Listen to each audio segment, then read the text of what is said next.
자, 지금 시간이 2025년 7월 1일 화요일 오후 3시 47분입니다. 7월의 첫 번째 거래날 장 끝났고요. 첫 번째 거래날 치고는 조용히 끝났어요. 0.4% 상승해서 416.26. 오늘 일어난 일 중에서 가장 중요한 거는 고가를 넘었어요. 고가를 넘겼습니다. 그러니까 지난 분기, 지난 달 고가를 넘겼다는 거죠. 지난 주 다 고가를 넘겼어요.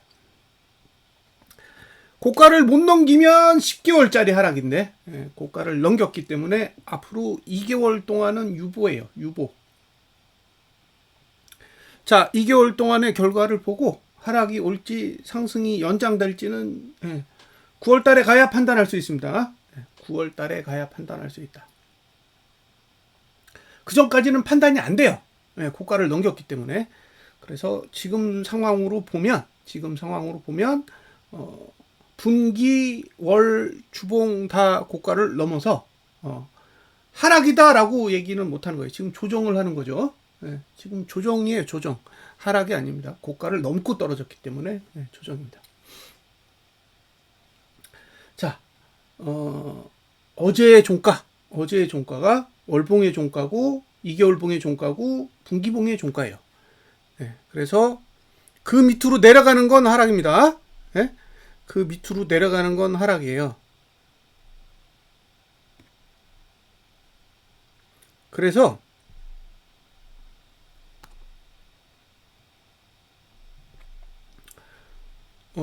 이게 이렇게 생각하시면 돼요. 지난 분기보다 종가가 하락하면 하락이 되는 거고, 지난 달보다 종가가 하락하면 하락이 되는 거예요. 근데 여기서 월봉은 제외예요. 월봉은 종가가 내린다고 하락이 아니에요. 월봉은 종가가 내려도 상방이에요. 월봉은 종가의 하락 여부가 시장에 영향을 미치지 않습니다. 월봉은 저가를 깼을 때만 영향을 미치고 종가가 내리느냐 오르느냐는 관련이 없어요. 종가가 오르느냐 내리느냐가 관련이 있는 거는 6개월봉, 그다음에 3개월봉, 2개월봉이에요. 월봉은 아니에요. 그러니까 월봉은 아직도 전형적인 상승에 적합한 봉이라고 보시면 돼요. 근데 만약에 2개월봉이 종가가 하락한다, 분기봉이 종가가 하락한다, 그럼 방향 바뀌는 거예요. 자, 9월달 종가가 지난달 종가보다 낮다, 그럼 바뀌는 거라고. 방향이 아래쪽으로 싹 바뀌는 거예요. 그렇게 생각하시면 됩니다. EWI가 미국 증시에 상장된 국내 증시 ETF잖아요. 국내 증시 관련 ETF인데 얼마더라? 1%?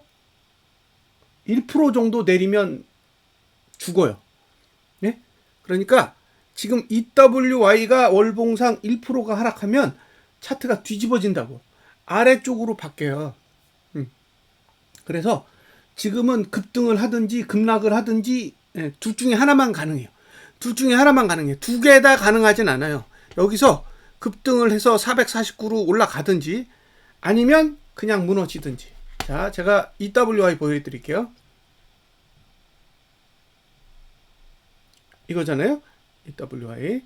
이걸 왜 보셔야 되냐면 얘가 지금 월봉에 그 신호가 있어요. 자, 월봉 보여드릴게요. 이게 월봉인데 지금 과열에서 끝났어요. 과열에서 끝났고 일목으로 딱 보시면은 여기잖아요. 여기. 그럼 71.03 71.03이 되대요. 근데 지금 71.78이라고요. 그러면 0.73이 내리면 0.75 0.75가 내리면 71.03 0.75가 내리면 데드가 나요. 0.75 지금 71불인데 0.75니까 1% 조금 더 되는 거잖아요. 그러니까 지금 증시에서 1% 이상 하락하면 데드가 난다는 얘기예요. 그래서 지금 상태에서 국내 증시는 악재에 굉장히 취약한 구조를 가지고 있다는 거예요. 이게 왜 그러냐면 골드를 냈기 때문이에요. 골드를 내서 그래. 이거 골드 안 냈으면 상관없는데 지금 골드가 낮잖아요. 이미 골드 마감했기 때문에 데드의 조건이 이거 왜 안 되지? 잠깐만요. 데드의 조건이 1%에 1%. 똑같은 차트가 어디냐면 여기 있어요. 여기 골드 내고 데드 낸 거. 예, 보이시죠? 골드 데드. 예. 요렇게 골드 내고 요렇게 데드 냈어요. 이봉이 이렇게 연결해 보면 어떤 봉이냐? 이봉이죠, 이봉. 예? 이게 지금 골드 냈다가 데드 낸 봉이잖아요. 그래서 이제 최종적으로 골드가 났기 때문에 얘가 이제 데드 나면 어디까지 가냐? 어디까지 가냐면 64.2까지 갑니다. 64.2. 그러면 64.2가 얼마인지를 보세요. 64.2.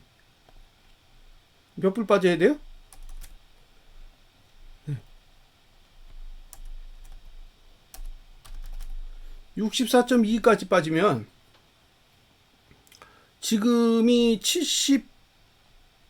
71.78이잖아요. 그러면 71, 7%잖아, 7%. 7% 내려야 된다. 7.5% 내려야 되니까 한 10% 빠진다는 얘기예요. 여기서 1% 빠지면 10% 빠져야 된다고. 1% 빠지면 10% 빠져야 되는 거예요. 그러면 지금 416에서 10%를 빼보세요. 10%. 10%를 빼면 41을 빼야 되잖아요. 41. 41을 빼면 375 정도 돼요. 375. 그러니까 여기서 EWY가 1% 이상 하락하는 상황이 발생하면 증시가 10% 정도 빠질 수 있는 조건이 만들어지는 거예요. 그래서 굉장히 조심하셔야 돼요. 지금은 악재에 굉장히 취약하다라는 거 감안하시고요.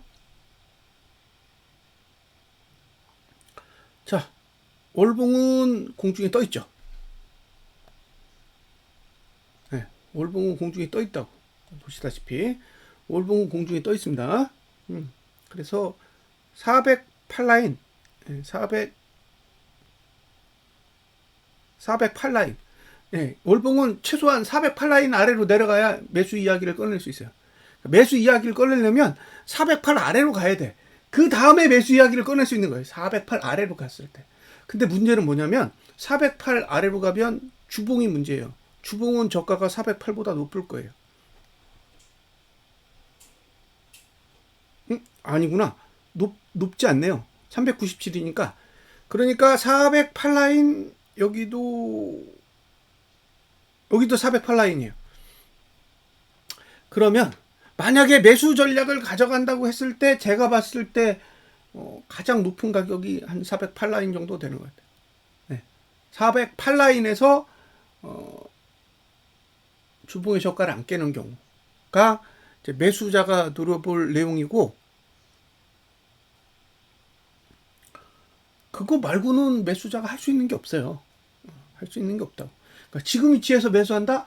그러면 이게 너무 애매한 거예요. 왜냐면 이게 지금 2개월 봉도 공중에 떠 있고, 월봉도 공중에 떠 있고, 2주봉도 공중에 떠 있고, 주봉도 공중에 떠 있어요. 다 볼린저 밴드 20상단선 위에서 움직이고 있다고. 와, 그럼 이런 상태에서 매수를 권장하는 게 너무 부담스러워요. 뭐 다른 분들이야 증시가 오르니까 매수를 권장해야 된다라고 말씀하실 수는 있는데 그게 어렵다고요. 네. 그러니까 환경을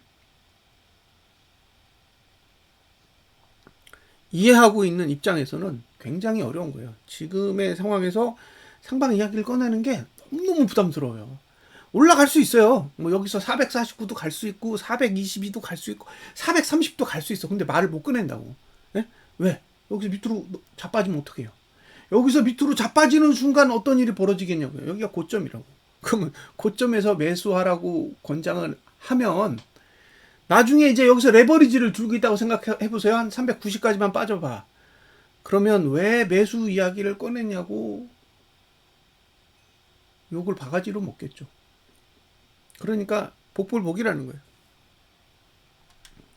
자, 일봉은 음봉으로 끝났습니다. 근데 중요한 거는 종가도 올랐고 고가도 올랐고 저가도 올랐어요. 계속 상방이에요. 오늘 고가를 안 넘으면 매도하실 수 있습니다. 오늘 고가를 안 넘으면 매도할 수 있다. 이격 거래량은 맨 위로 올라왔기 때문에 예, 이격 볼벤을 누를 수는 있어요. 그러니까 고가를 안 넘으면 매도하시는 거예요. 고가를 안 넘으면. 매수는 저는 권장 못 하겠어요. 올라가더라도 매수를 권장하는 건 못 하겠어요. 죄송합니다. 못 하겠어요.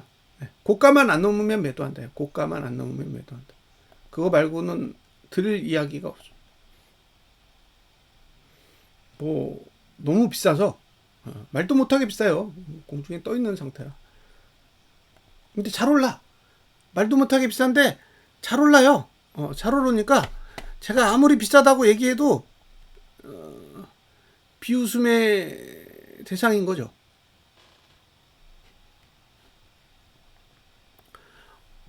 증시가 올라가고 있는데 비싸다고 얘기해봐야 무슨 소용이 있어요? 아무 소용 없습니다. 공중에 이렇게 떠 있어도 지금 뭐 분기봉도 지금 보시면 뭐 아래가 완전히 열려 있고, 월봉도 아래가 텅텅 비어 있어요. 비어 있다고.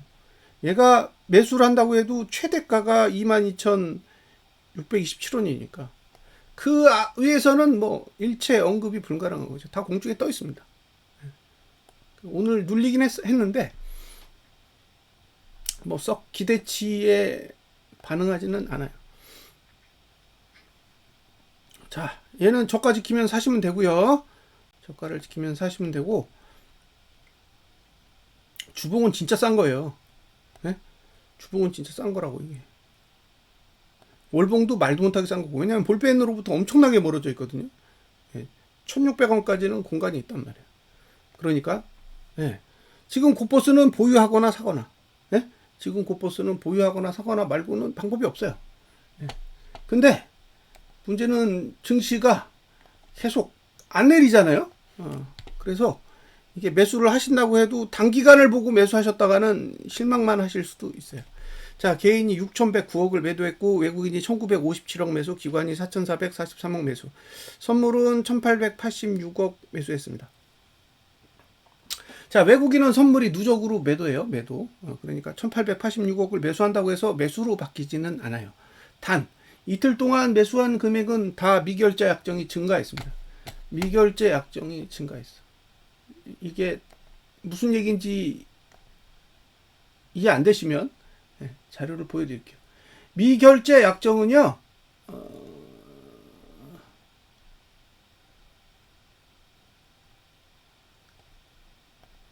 미결제 약정을 보여드릴게요. 미결제 약정.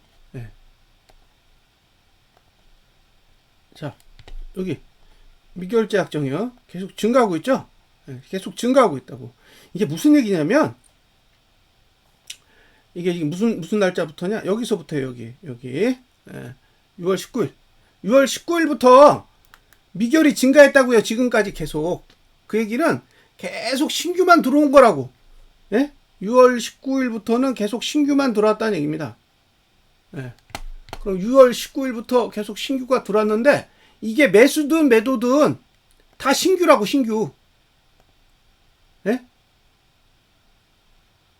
6월 19일부터 들어온 거래는 다 신규라고요. 그래서 예를 들면 이렇게 보시면 돼요. 자, 여기 2천억 뭐 이렇게 들어왔잖아요. 들어오고 해서 여기 2조 1천억이 됐어. 여기 2조 1천억이 됐다고요. 근데 2조 1천억이 되고 나서 지금 1조 3천억이 된 거잖아요. 그럼 한 8천억 정도 매수가 들어온 거란 말이에요. 근데 8천억이 매수가 들어왔는데 실제로는 큰 변화는 없는 거라고요. 그러니까 2조 1천억과 8천억은 다른 거라고. 2조 1천억과 8천억은 약간 다른 물량이라고 보시면 돼요. 그러니까 2조 1천억은 2조 1천억대로의 물량이고 8천억은 8천억대로의 물량이에요. 서로 다른 거라고요. 그래서 그런 부분들을 감안하고 보세요. 2조 1천억의 선물 매도를 정리해서 1조 3천억이 된 게 아니라 2조 1천억은 따로 있고 8천억을 따로 샀다는 얘기예요. 그렇게 보시는 게 더 나을 겁니다.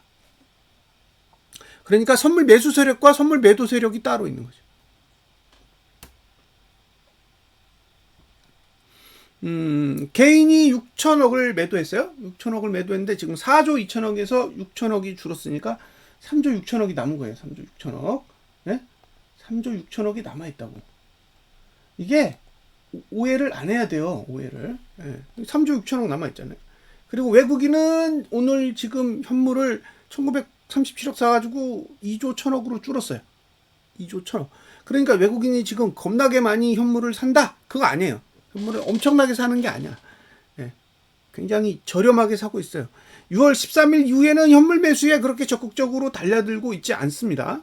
우리가 생각하는 것만큼 현물을 공격적으로 매수하지 않고 있다는 얘기예요. 자, 지금 문제는 뭐냐? 개인한테 계속 현물 매수가 가야 돼요. 내려가려면 현물 매수가 가야 됩니다. 계속 얘기했잖아요.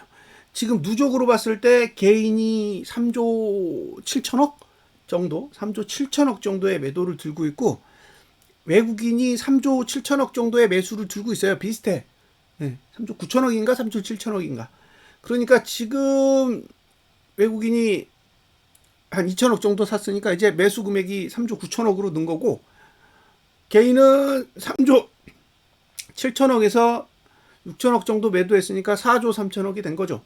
그러니까 결국엔 지금 매도 금액이 늘어나면 증시는 오르는 쪽으로 가는 거고 매도를 계속 줄여서 이게 지금 매수로 완전히 바꿔버리면 이제 흐름이 바뀔 수 있겠죠. 오늘 결과는 안 좋죠. 왜? 흐름을 바꾸는 쪽이 아니라 흐름을 바꾸지 못하는 쪽으로 갔으니까. 그래서 오늘 결과는 아쉽다요. 오늘 결과는 아쉽다고.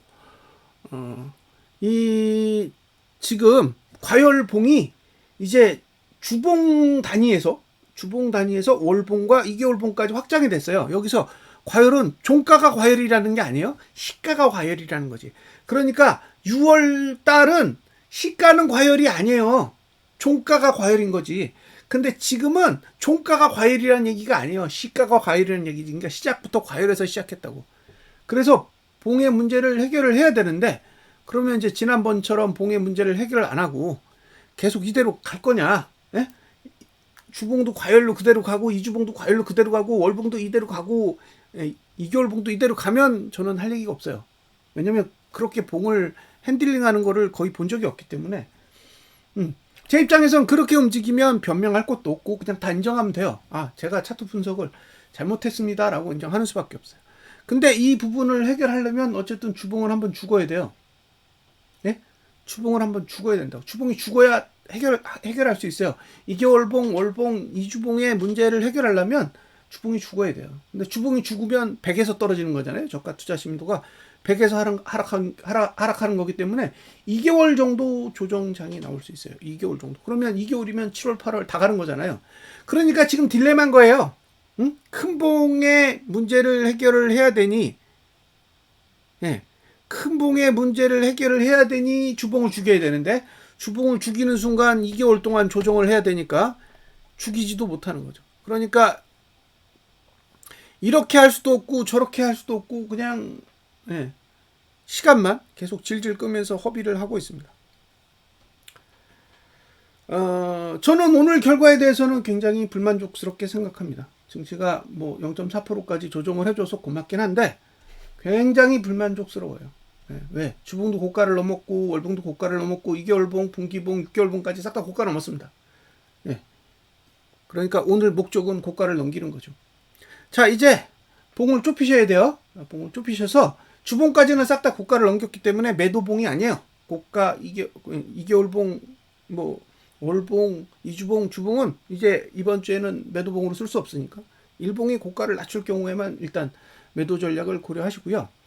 수급은 제가 봤을 때는 뭐 그렇게 완전히 심각하다라고 보이지는 않아요. 네? 수급이 완전히 심각한 상태는 아니라고 보여지는데 봉은 확실하게 고가를 넘겨놨으니까 일봉이 고가를 낮춰야 된다라는 거. 그리고 하락하려면 기본적으로 일봉이 저가를 깨야 됩니다. 일봉이 저가를 깨야 그 위에 봉들 뭐 3일봉, 5일봉, 주봉, 뭐 2주봉 이런 봉도 저가를 깨는 거를 좀 노려볼 수 있을 거 아니에요. 근데 지금 일봉조차도 저가를 못 깨고 있는 상황이라서 그런 부분들이 상당히 아쉬운 거죠. 자, 분석은 여기까지 마치도록 하겠습니다. 오후 잘 보내세요. 감사합니다.